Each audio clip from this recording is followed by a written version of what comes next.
আসসালামু আলাইকুম। এখন দেখবেন সংবাদ শিরোনাম। নাটকীয়তা শেষে ১১ দলীয় জোটের আসন ভাগাভাগির ঘোষণা আসছে ঘণ্টাখানেক পর। প্রথম কথা হচ্ছে আমরা কোনো বিপিএল এ ম্যাচ না হওয়ায় স্টেডিয়ামে দর্শকদের ভাঙচুর, পরিচালক নাজমুলের পদত্যাগ দাবিতে অনর কোয়াব, অনির্দিষ্টকালের জন্য স্থগিত টুর্নামেন্ট। জুলাই যোদ্ধাদের দায় মুক্তি ও সুরক্ষা আইনের অধ্যাদেশ অনুমোদন, ব্যক্তি স্বার্থে হত্যাকাণ্ড হলে অভিযোগ করা যাবে মানবাধিকার কমিশনে। মার্কিন অভিবাসী ভিসা নিষেধাজ্ঞায় ভাবমূর্তি সংকটে বাংলাদেশ, প্রভাব পড়তে পারে অন্য দেশেও, কূটনীতির পাশাপাশি রাজনৈতিক চেষ্টার তাগিদ। এতক্ষণ দেখছিলেন সংবাদ শিরোনাম, এখন দেখবেন বিস্তারিত। শেষ পর্যন্ত ১১ দলীয় জোট ভাঙছে না বলে জানিয়েছেন শীর্ষ নেতারা। বৃহস্পতিবার ১০ দলের শীর্ষ নেতারা বৈঠক শেষে সাংবাদিকদের বলেন, ইসলামী আন্দোলন সহ ১১ দলের মধ্যে আসন সমঝোতা হচ্ছে। বৈঠক শেষে বাংলাদেশ খেলাফত মজলিসের আমির মাওলানা মামুনুল হক বলেন, ইসলামী আন্দোলন সহ ১১ দলের সংবাদ সম্মেলন হবে রাত ৮টায়। সংবাদ সম্মেলনে চূড়ান্ত আসন তালিকা ঘোষণা হবে। এনসিপির নাহিদ ইসলাম বলেন, ১১ দলীয় জোট নিয়ে এনসিপি আশাবাদী।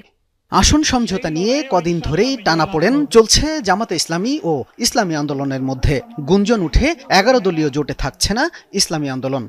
এমন পরিস্থিতিতে বৃহস্পতিবার সকালে মগবাজারের দলীয় কার্যালয়ে বৈঠকে বসে জামাত নেতৃত্বাধীন ১০ দল। তবে ছিল না ইসলামী আন্দোলন। টানা ৪ ঘন্টারও বেশি সময়ের বৈঠকে আলোচনা হয় বিভিন্ন বিষয়ে।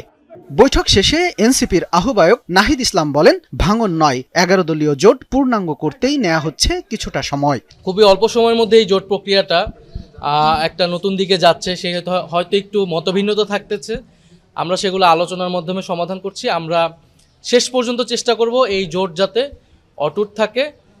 তবে যদি কারো ভিন্নতা থাকে, কিন্তু আমাদের এই জোট প্রক্রিয়া এগিয়ে যাবে।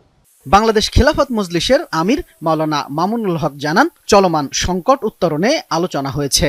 ইসলামী আন্দোলন সহ ১১ দলই ঐক্যবদ্ধভাবে অংশ নেবে নির্বাচনে।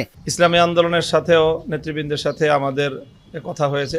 বৈঠকের আগ দিয়ে বৈঠকের মধ্যে থেকেও আমাদের কথা হয়েছে এবং আমরা আশা করছি যে আমরা একসাথেই রাত ৮টায় আমাদের প্রেস কনফারেন্স হবে ডিপ্লোমা ইঞ্জিনিয়ার্স ইনস্টিটিউশনে। সেখানে ইনশাল্লাহ আমরা আমাদের চূড়ান্ত বক্তব্য যেগুলো সব ঐক্যবদ্ধভাবে আমরা উপস্থাপন করতে পারবো বলে আশা করছি। তবে জামাতে ইসলামীর নায়েবে আমির সৈয়দ আব্দুল্লাহ মোহাম্মদ তাহের বলেন, কিছু মতভিন্নতা আছে, তবে দ্রুতই সেটার অবসান হবে। ক্রিকেটাররা বয়কট প্রত্যাহার না করায় অনির্দিষ্টকালের জন্য বিপিএল স্থগিত করল বিসিবি। রাতে আনুষ্ঠানিকভাবে ফ্র্যাঞ্চাইজিদের সিদ্ধান্ত জানিয়ে দেবে বোর্ড। এদিকে বৃহস্পতিবার দুপুরে নিজেদের অবস্থানে অনড় থাকার ঘোষণা দেয় ক্রিকেটারদের সংগঠন কোয়াব। পরিচালক নাজমুল ইসলাম ৪৮ ঘন্টার মধ্যে পদত্যাগ করবেন এমন প্রতিশ্রুতি দিলেই কেবল ফিরবেন মাঠে, এমন সিদ্ধান্তের কথা জানান সভাপতি মোহাম্মদ মিঠুন। বিপরীতে ফিনান্স কমিটির পদ থেকে নাজমুলকে সরিয়ে দেয় বিসিবি। বাংলাদেশের ক্রিকেটে খেলার চেয়ে ধুলা বেশি, ব্যঙ্গ করে বলা প্রবাদটা হয়তো সত্যি হতে যাচ্ছে। সবকিছু ঠিক থাকলে বৃহস্পতিবার দুপুরে চট্টগ্রাম নোয়াখালী ম্যাচ দিয়ে মাঠে গড়ানোর কথা ছিল বিপিএল এর ঢাকা পর্ব। কিন্তু ক্রিকেটারদের বয়কটের কারণে বন্ধ খেলা, টিকিট কেটে মাঠে আসা দর্শকরা হয়ে ওঠে আগ্রাসী। পরিস্থিতি সামলাতে বাধ্য হন আইন শৃঙ্খলা বাহিনীর সদস্যরা। গত কয়েকদিনে বোর্ড পরিচালক নাজমুল ইসলামের একাধিক বক্তব্যে ক্ষুব্ধ হয় ক্রিকেটাররা। তামিম ইকবালকে নিয়ে ফেসবুক স্ট্যাটাস দিয়ে শুরু হয় যে ঘটনার। প্রথমে ক্ষমা প্রার্থনার দাবি ওঠে, সেটি বুধবার এসে দাঁড়ায় পদত্যাগ পর্যন্ত। ক্রিকেটারদের সংগঠন কোয়াব বৃহস্পতিবার দুপুরে অবস্থানে অনড় থাকার ঘোষণা দেয়। জুলাই অভ্যুত্থানকারীরা অবশেষে দায় মুক্তি পাচ্ছেন। ২০২৪ সালের জুলাই থেকে অগস্ট পর্যন্ত ঘটনায় অভ্যুত্থানকারীদের কারো বিরুদ্ধে ফৌজদারি মামলা থাকলে তা প্রত্যাহার করবে সরকার। সেক্ষেত্রে তাদের বিরুদ্ধে নতুন করে মামলাও করা যাবে না। এজন্য উপদেষ্টা পরিষদ অনুমোদন করেছে প্রস্তাবিত জুলাই অভ্যুত্থান সুরক্ষা ও দায় নির্ধারণ অধ্যাদেশ। তবে জুলাই সংশ্লিষ্ট না এমন ব্যক্তিগত বা রাজনৈতিক অপরাধ দায় মুক্তির আওতায় আসবে না বলে জানিয়েছেন আইন উপদেষ্টা আসিফ নজরুল। ফরেন সার্ভিস একাডেমির ব্রিফিংয়ে তিনি জানান, ৩১ জানুয়ারির মধ্যে মানবাধিকার কমিশন পুনর্গঠন করা হবে।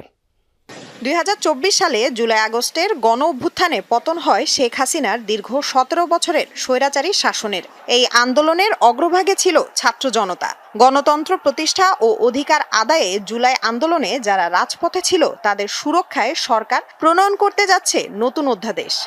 প্রধান উপদেষ্টার সভাপতিত্বে অনুষ্ঠিত হয় উপদেষ্টা পরিষদের বৈঠক। এতে অনুমোদন দেয়া হয়েছে জুলাই অভ্যুত্থান সুরক্ষা ও দায় নির্ধারণ অধ্যাদেশ। ফরেন সার্ভিস একাডেমিতে আইন উপদেষ্টা জানান, কয়েকদিনের মধ্যেই গেজেট প্রকাশ হলে কার্যকর হবে অধ্যাদেশটি। জুলাই গণঅভ্যুত্থান সুরক্ষা ও দায় নির্ধারণ অধ্যাদেশ আজকে ক্যাবিনেটে অনুমোদিত হয়েছে।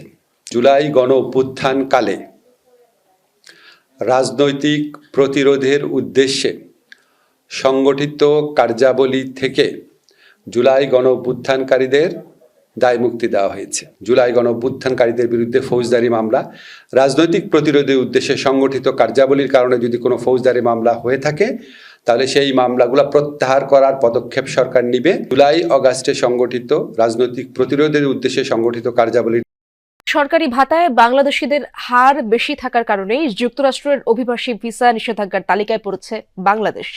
এমন মূল্যায়ন করে বিশেষজ্ঞদের শঙ্কা, এর ফলে মার্কিন মিত্র রাষ্ট্রগুলোতেও অভিবাসন ও অন্যান্য ভিসার সংকটে পড়তে পারে বাংলাদেশিরা।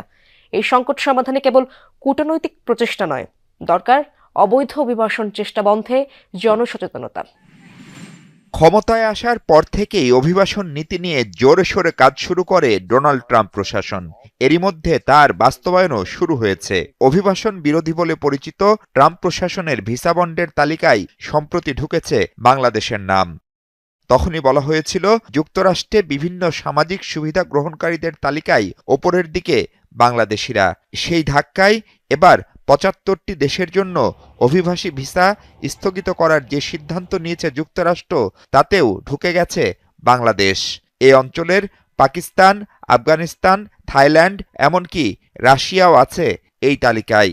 প্রশ্ন হলো, কি বিবেচনায় এসব সিদ্ধান্ত নিচ্ছে ট্রাম্প প্রশাসন? রিপাবলিকান সরকার, এটা রক্ষণশীল সরকার, এবং এই রক্ষণশীল সরকার সবসময় মাইগ্রেন্টের বিরুদ্ধে কথা বলে, ইমিগ্রেন্টদের বিরুদ্ধে কথা বলে এবং ইমিগ্রেন্ট ভিসার বিরুদ্ধে কথা বলে।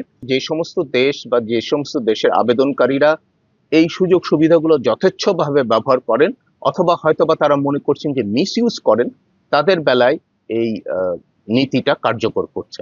অলমোস্ট ৫৫% বাংলাদেশি ইমিগ্রেন্টরা বিভিন্ন রকমের সরকারি সহায়তা ভাতা নিয়ে থাকেন, যেটা মার্কিন যুক্তরাষ্ট্রের যে সোশ্যাল সেফটি নেটওয়ার্ক আছে সেটার উপর একটা বড় রকমের প্রেসার তৈরি করে। খবরে বলা হয়েছে ২১ জানুয়ারি থেকে কার্যকর হচ্ছে এই সিদ্ধান্ত।